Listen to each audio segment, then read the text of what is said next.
आओ बताएं एक स्थल महान, मुंबई की शान, इतिहास की पहचान, सागर का द्वार, समुद्र की लहर, इतिहास का गवाह खड़ा है यहाँ। आज भी खड़ी वो स्मारक महान, गेटवे ऑफ इंडिया, मुंबई की शान। नमस्कार दोस्तों, आज हम ले चलते हैं आपको एक ऐसी जगह जो है मुंबई की शान, भारत का स्वाभिमान और इतिहास का एक जिंदा दस्तावेज। हम बात कर रहे हैं गेटवे ऑफ इंडिया के बारे में। तैयार हैं आप एक दिलचस्प सफर के लिए? चलो शुरू करते हैं। ये देखिए, मुंबई के दिल में अरेबियन सागर के किनारे खड़ा है गेटवे ऑफ इंडिया, एक शानदार स्मारक जो न सिर्फ मुंबई का प्रतीक है बल्कि भारत का इतिहास इसमें बसता है। इसकी सुंदरता, इसका इतिहास और इसकी कहानियां आपको बेहद ही पसंद आएगी। तो चलिए इसकी दास्तां सुनते हैं। गेटवे ऑफ इंडिया भारत के मुंबई शहर में स्थित एक ऐतिहासिक स्मारक है। यह मुंबई के कोलाबा क्षेत्र में अरब सागर के तट पर बना है और भारत का एक प्रमुख पर्यटन स्थल है। अगर हम बात करें गेटवे ऑफ इंडिया के इतिहास के बारे में, तो गेटवे ऑफ इंडिया का निर्माण शुरू हुआ था सन 1911 में, जब ब्रिटिश सम्राट जॉर्ज पंचम और महारानी मैरी भारत आए थे। ये स्मारक उनके स्वागत के लिए बनाया गया था। आपको जानकर हैरानी होगी कि जब ब्रिटिश सम्राट जॉर्ज पंचम और महारानी मैरी 2 दिसंबर 1911 को मुंबई पहुंचे तो गेटवे ऑफ इंडिया का निर्माण शुरू नहीं हुआ था। उनके स्वागत के लिए एक अस्थायी कार्डबोर्ड संरचना बनाई गई थी जो गेटवे के डिजाइन पर आधारित थी, लेकिन बाद में इसे स्थायी रूप दिया गया। प्रथम विश्व युद्ध के कारण इस परियोजना को पूरा होने में लगभग 13 साल लग गए। गेटवे ऑफ इंडिया का निर्माण 1911 में शुरू हुआ और यह जाकर कंप्लीट हुआ 1924 में। इसे ब्रिटिश वास्तुकार जॉर्ज विटिट ने डिजाइन किया था। इसका उद्घाटन 4 दिसंबर 1924 को वायसराय लॉर्ड रेडिंग द्वारा किया गया था। अगर इसके ऐतिहासिक महत्व के बारे में जानें तो यह स्मारक ब्रिटिश राज का प्रतीक है। गेटवे ऑफ इंडिया को शुरू में महत्वपूर्ण अतिथियों, विशेष रूप से ब्रिटिश अधिकारियों और गणमान्य व्यक्तियों के लिए एक भव्य प्रवेश द्वार के रूप में बनाया गया था। यह भारत में अरब सागर से आने वाले जहाजों से उतरने वाले यात्रियों का पहला एंट्री पॉइंट था और भारत में समुद्री मार्ग से आने वाले राजा रानियों और अधिकारियों के लिए स्वागत द्वार था। इसलिए इसे भारत का प्रवेश द्वार भी कहा जाता है। इसे मुंबई का ताजमहल भी कहते हैं। लेकिन इस स्मारक का ऐतिहासिक महत्व तब और भी बढ़ गया जब सन 1948 में ब्रिटिश शासन के अंत के बाद ब्रिटिश समरसेट लाइट इन्फेंट्री की पहली बटालियन गेटवे ऑफ इंडिया से औपचारिक रूप से ब्रिटेन वापस लौटी, जो भारत में ब्रिटिश साम्राज्य के अंत का प्रतीक था। यह एक ऐतिहासिक क्षण था जिससे इस स्मारक को स्वतंत्र भारत के प्रतीक के रूप में देखा गया। और सुनो एक और दिलचस्प बात, महात्मा गांधी जब 1915 में साउथ अफ्रीका से वापस लौटे तो वो गेटवे ऑफ इंडिया के थ्रू ही इंडिया में प्रवेश किए थे। यही नहीं, 1927 में गेटवे ऑफ इंडिया के पास से भारत में पहला रेडियो प्रसारण किया गया था जब बॉम्बे प्रेसिडेंसी रेडियो क्लब ने अपना पहला संदेश प्रसारित किया। यह स्मारक उस समय तकनीकी प्रगति का गवाह बना। अगला इंटरेस्टिंग फैक्ट ये है कि गेटवे ऑफ इंडिया के स्थान को पहले अपोलो बंदर के नाम से जाना जाता था, जो मछुआरों का एक छोटा सा बंदरगाह था।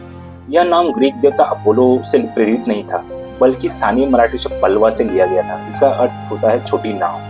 स्थानीय मछुआरे और व्यापारी इसे बंदर का द्वार भी कहते थे क्योंकि यह अपोलो बंदर के पास स्थित था। यह नाम आज भी कुछ स्थानीय लोगों में प्रचलित है।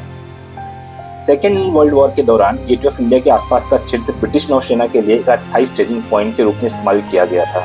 यहाँ से युद्धपोतों की निगरानी की जाती थी। आज यह मुंबई का सबसे लोकप्रिय पर्यटन स्थल है। यहाँ सांस्कृतिक आयोजन, प्रदर्शनियां और राष्ट्रीय उत्सव आयोजित होते हैं। अगर इसकी वास्तुकला को देखें तो गेटवे ऑफ इंडिया इंडो सरसैनिक शैली में बनाया गया है, जो 19वीं और 20वीं सदी में ब्रिटिश भारत में लोकप्रिय था। इस शैली में भारतीय, इस्लामी और यूरोपीय वास्तुकला का मिश्रण देखा जाता है। गेटवे की कुल ऊंचाई 26 मीटर या 85 फीट है और इसकी चौड़ाई 15 मीटर है। इसका सेंट्रल आर्क जो 12 मीटर ऊंचा है, मुगल स्मारकों जैसा लगता है, जैसे ताजमहल या दिल्ली का लाल किला। ऊपर एक बड़ा सा बल्ब शेप डोम है और दोनों तरफ बड़े बड़े हॉल्स जो कभी 600 लोगों के स्वागत के लिए बने थे। इसकी इंट्रिकेट जाली वर्क, जियोमेट्रिक कार्विंग्स और गुजरात राजस्थान के शिल्प से इंस्पायर्ड डिजाइन्स आपको बेहद ही पसंद आएंगे।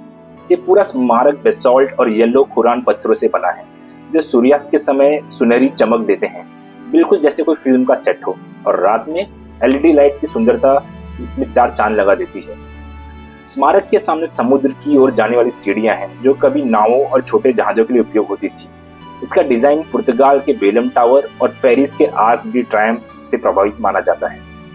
गेटवे की जटिल नक्काशी में स्थानीय कारीगरों की भूमिका महत्वपूर्ण थी, लेकिन उनका योगदान अक्सर अनदेखा किया जाता है। ये कारीगर गुजरात और महाराष्ट्र से आए थे। उस समय गेटवे के निर्माण की लागत लगभग 21 लाख रुपए थी। इसमें ब्रिटिश सरकार और स्थानीय व्यापारियों का योगदान शामिल था। गेटवे ऑफ इंडिया को शुरू में तेल के लैंप और बाद में बिजली से रोशन किया जाता था। 1920 के दशक में इसे रात में रोशन करने के लिए विशेष लैंप लगाए गए थे, जो उस समय मुंबई में एक नई तकनीक थी। गेटवे ऑफ इंडिया समुद्र के किनारे होने के कारण खारे पानी और नमी से प्रभावित होता है। इसके रखरखाव के लिए विशेष रासायनिक उपचार का उपयोग किया जाता है ताकि पत्थरों को क्षरण से बचाया जा सके, जो एक निरंतर चुनौती है। गेटवे ऑफ इंडिया को लेकर कुछ अनसुने रहस्य भी हैं। एक र्यूमर ये है कि गेटवे के नीचे एक सीक्रेट अंडरग्राउंड टनल था, जो ब्रिटिश काल में इमरजेंसी एस्केप के लिए बनाया गया था। हालांकि इसकी कोई आधिकारिक पुष्टि नहीं हुई है और ये आज भी एक रहस्य ही बना हुआ है। कुछ स्थानीय मछुआरे मानते हैं कि गेटवे के निर्माण से पहले इस स्थान पर एक प्राचीन मंदिर था, जो समुद्र देवता को समर्पित था। हालांकि इस दावे का कोई पुरातात्विक प्रमाण नहीं मिला है। एक और बात जो बहुत ही कम लोगों को पता है कि गेटवे की नींव में एक शिलालेख है, जो इसके निर्माण की तारीख और उद्देश्य को दर्शाता है। हालांकि यह शिलालेख सामान्य दृष्टि से छिपा हुआ है और केवल विशेष अनुमति के साथ ही देखा जा सकता है, जिससे ये पर्यटकों के लिए एक रहस्य बना हुआ है।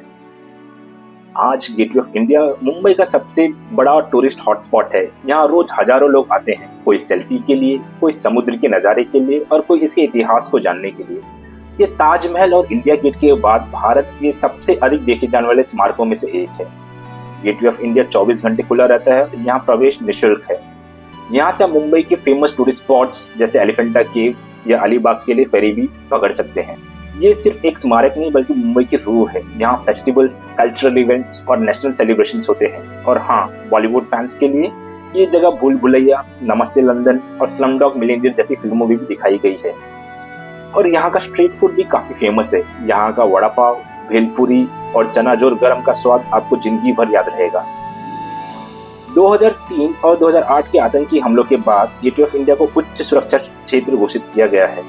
इसके आसपास पुलिस और नौसेना की गश्त लगातार बनी रहती है और यहाँ तक कि पानी के नीचे निगरानी के लिए आधुनिक उपकरण भी तैनात किए गए हैं। इसके आसपास कई फेमस टूरिस्ट स्पॉट्स भी हैं। गेटवे ऑफ इंडिया के ठीक सामने स्थित ताजमहल पैलेस होटल मुंबई का एक ऐतिहासिक और शानदार होटल है। इसे 1903 में जमशेदजी टाटा ने बनवाया था। इसके अलावा Elephanta caves, Marine Drive, Jahangir art gallery, National Gallery of Modern Art, Rajabai clock tower, Crawford Market, Chhatrapati Shivaji Maharaj statue, Swami Vivekananda statue और रीगल सिनेमा जैसे कई आकर्षण स्थान हैं। सूर्योदय और सूर्यास्त के समय यहाँ का नज़ारा फोटोग्राफी के लिए परफेक्ट रहता है। गेटवे ऑफ इंडिया के पास कई उत्सव जैसे एलिफेंटा फेस्टिवल, नेवी डे की बीटिंग रिट्रीट सेरेमनी और स्वतंत्रता दिवस के आयोजन होते हैं। अगर बात करें कि गेटवे ऑफ इंडिया कैसे पहुंचा जा सकता है, तो गेटवे ऑफ इंडिया पहुंचना बिल्कुल ही आसान है। छत्रपति शिवाजी इंटरनेशनल एयरपोर्ट से ये 30 किलोमीटर दूर है और छत्रपति शिवाजी महाराज टर्मिनस या चर्चगेट रेलवे स्टेशन से 2 और 5 किलोमीटर की दूरी पर है। टैक्सी, बस या मुंबई की फेमस लोकल ट्रेन से आप यहाँ पर आसानी से पहुंच सकते हैं। तो दोस्तों, गेटवे ऑफ इंडिया और इसके आसपास की शानदार यात्रा को देखकर कैसा लगा, कमेंट में जरूर बताएं और अपनी पसंदीदा जगह का नाम लिखें। अगर आपको ये वीलॉग पसंद आया हो तो लाइक करें, शेयर करें और चैनल को सब्सक्राइब करना ना भूलें। घंटी दबाएं ताकि अगला वीलॉग मिस ना हो। फिर मिलते हैं एक और रोमांचक जगह पर। तब तक के लिए नमस्कार।